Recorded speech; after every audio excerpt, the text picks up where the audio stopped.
ప్రస్తుతం ఆంధ్రప్రదేశ్లో వైసీపీ నాయకులు ఎవరైతే సిట్టింగ్ ఎమ్మెల్యేలు ఉన్నారో వారందరినీ మారుస్తున్నారు. ఖచ్చితంగా ఏదైతే నియోజకవర్గాల్లో ఎవరైతే ప్రజలకి అందుబాటులో ఉన్నారో వారందరినీ మార్చాలని ముఖ్యమంత్రి భావిస్తున్నారని ఒక వైరల్ మెసేజ్ వాట్సాప్ గ్రూప్ లాంటిలో కూడాను హల్చల్ చేస్తుంది. అయితే ఆంధ్రప్రదేశ్లో 175 నియోజకవర్గాల్లోనూ గత ఏడాదిన్నరగా గడప గడపకు మన ప్రభుత్వం కార్యక్రమంలో పెద్ద ఎత్తున స్థానికంగా ఎమ్మెల్యేలు అవ్వచ్చు, ఏదైతే ఆ ప్రాంతపు ఇన్ఛార్జీలు కావచ్చు, వాళ్ళందరూ కూడాను ప్రజలతో మమేకమై వైసీపీకి చెందిన పథకాలు, ప్రభుత్వ పథకాలన్నిటి కూడాను ప్రజల వద్దకు తీసుకెళ్తున్నారు. వీటిని ఆధారం చేసుకొని మార్కులు ర్యాంకింగ్ ఇవ్వటం జరిగింది.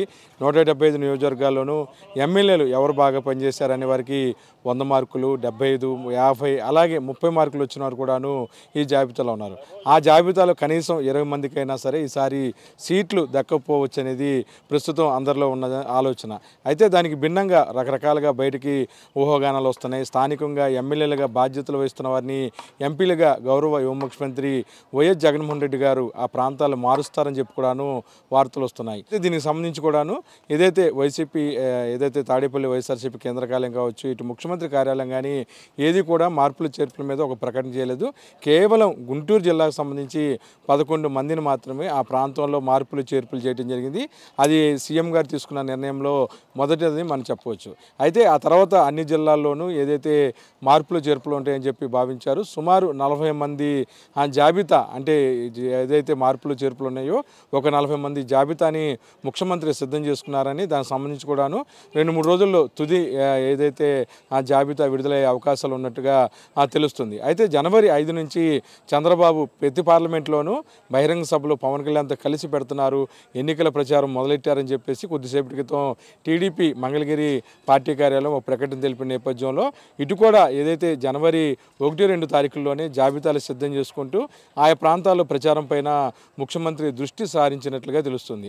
ఒక పక్కన వైసీపీకి కలిసి వచ్చే అంశం ఏంటంటే స్థానికంగా ఇప్పటికీ ఎవరున్నారు అభ్యర్థులు, 175 మంది అభ్యర్థులు ఎవరు బరిలో ఉన్నారు అనేది కూడాను ఒక క్లారిటీ అయితే ఇటు వైసీపీ పార్టీలో ఉందని మనం చెప్పవచ్చు. అయితే ఇప్పటికి కూడాను చంద్రబాబు ప్రజల్ని అటు నాయకులను కూడాను మభ్యపెడుతున్నారు. ఏదైతే తెలుగుదేశం పార్టీ, జనసేన పార్టీ చెందిన అభ్యర్థుల జాబితా కానీ వారికి సంబంధించి ఏ ప్రాంతంలో పోటీ చేస్తారనేది కూడాను ఏదైతే టీడీపీ, జనసేన అభ్యర్థులు ఇప్పుడు కూడా ప్రకటించకపోవడం అనేది వాళ్ళ దగ్గర ఉన్న ఒక మైనస్ పాయింట్ అని కూడా చెప్పవచ్చు. మొత్తమే కూడాను గతంలో ఏదైతే రాజకీయ చరిత్ర తెలిసిన వారు అవ్వచ్చు, గతంలో 14 ఏళ్ళ ఇండస్ట్రీ అని చెప్పి విర్రవేగే నాయకులు ఎవరైనా కావచ్చు, కానీ ఏదైతే ముఖ్యమంత్రి కార్యాలయంలో ముఖ్యమంత్రి చేస్తున్న పనులు ఏదైతే మార్పులు చేర్పుల మీద నిజంగానే ఒక విధంగా వారిలో కంగారు, భయం మొదలైనది మట్టికి చాలా స్పష్టంగా చెప్పవచ్చు. యువకుడు చిన్న వయసులోనే ముఖ్యమంత్రి స్థానాన్ని అధోరించిన యువ ముఖ్యమంత్రి వైఎస్ జగన్మోహన్ రెడ్డి 2024లో కూడాను ఇదే రీతిలో రాష్ట్రంలో తన పరిపాలన కొనసాగించే విధంగా ఏదైతే మ్యాండేట్లు అంటే క్యాండిడేట్లకు సంబంధించి కూడాను ఒక ప్రొఫైలు, అలాగే దానికి సంబంధించిన థియరీని కూడా తయారు చేసుకొని దాన్ని ప్రాక్టికల్గా అమలు చేయడానికి జనవరి 5-6 తారీఖులో పూర్తిగా కూడా ఒక జాబితాని సిద్ధం చేసుకున్నట్లుగా తెలుస్తుంది.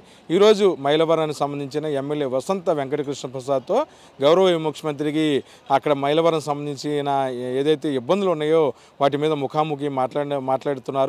అంతేకాకుండా మైలవరం వసంత వెంకటకృష్ణ ప్రసాద్ ఏదైతే పార్టీకి దూరం అవుతున్నారని వస్తున్న వార్తలను కూడాను వసంత కృష్ణ ప్రసాద్ ఖండించడం జరిగింది. అయితే ఏదైనా సరే ఈరోజు ఆ టీడీపీ కానీ జనసేనకు చెందిన కొంతమంది సోషల్ మీడియా ఉన్మాదులు పెద్ద ఎత్తున కూడాను వైసీపీ నాయకుల మధ్య విభేదాలు సృష్టించేలాగా వాట్సాప్ గ్రూపుల్లో రకరకాల ప్రాపకాండ చేస్తున్నారు. ఈ విషయం మీద స్థానికంగా ఉన్న నాయకులు కూడాను వాటిని కౌంటర్లు ఇస్తున్నారు.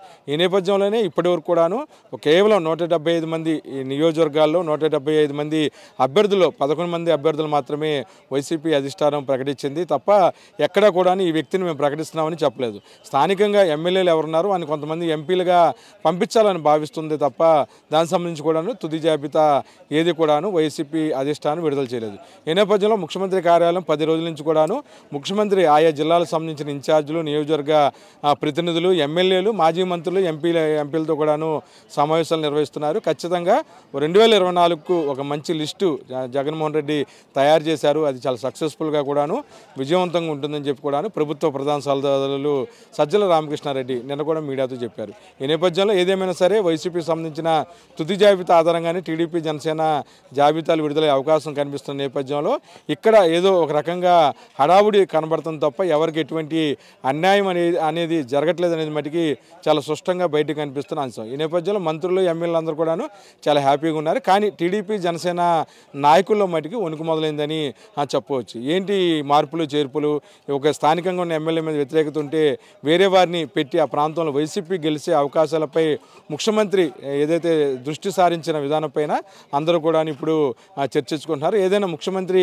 రాజకీయ వ్యూహకత ముందు ఇటు చంద్రబాబు కానీ ఇతర పార్టీ నేతలందరూ కూడాను ఓడిపోయారని మనం చెప్పొచ్చు. వీడియో జర్నలిస్ట్ విజయకృష్ణతో కలిసి ఐ డ్రీమ్ కోసం అబ్దుల్ అలీం, ముఖ్యమంత్రి కార్యాలయం, తాడేపల్లి.